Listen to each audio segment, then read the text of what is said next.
lot of times we all want to be in control of what happens to us or even the direction that our lives will take. And of course, it is important for us to do all the right things to ensure that our lives are flowing in the right direction.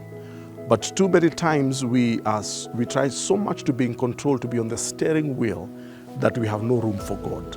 Allow me just for the next few minutes to challenge you on what I've entitled, Let Go and Let God. My name is Mwai, and I'm so glad that you have tuned in.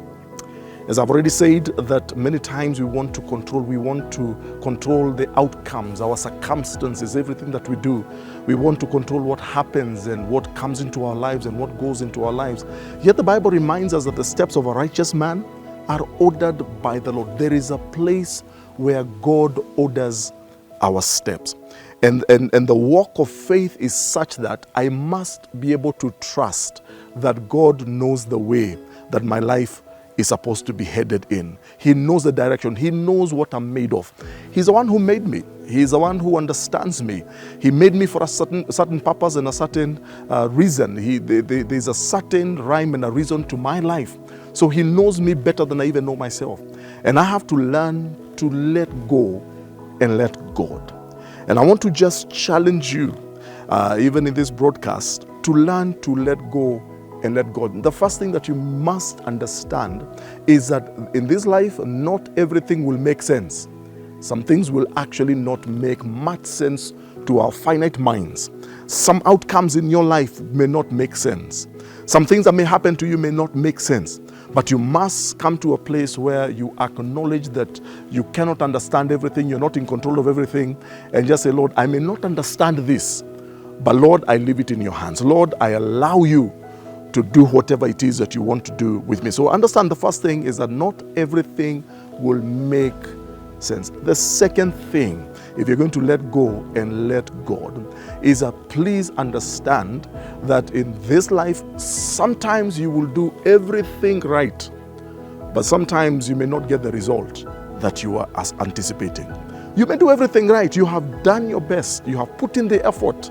You have been faithful, but sometimes you may not get exactly the outcome that you anticipated, that you expected. I have lived long enough to actually know that that is so true.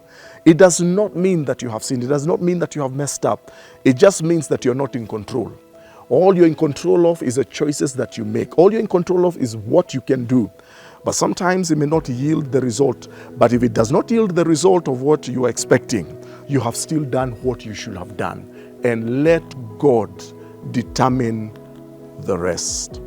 But then the third thing that you must understand is that God does not do everything we want Him to do according to our pattern. Because many times we think that we know what is best for our lives. There are certain things that I want God to do. I want Him to do it this way. I want Him to do it that way. I want this kind of job. I want this kind of a future. I want this kind of a spouse. And that's all good. That's all wonderful.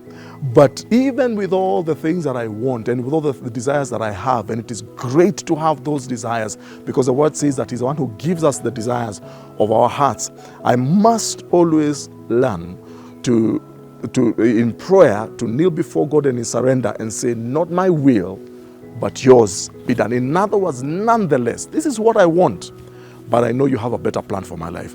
This is what I desire, but Lord, if it doesn't align to your will, I let it go, so that I can allow God to be God in my life.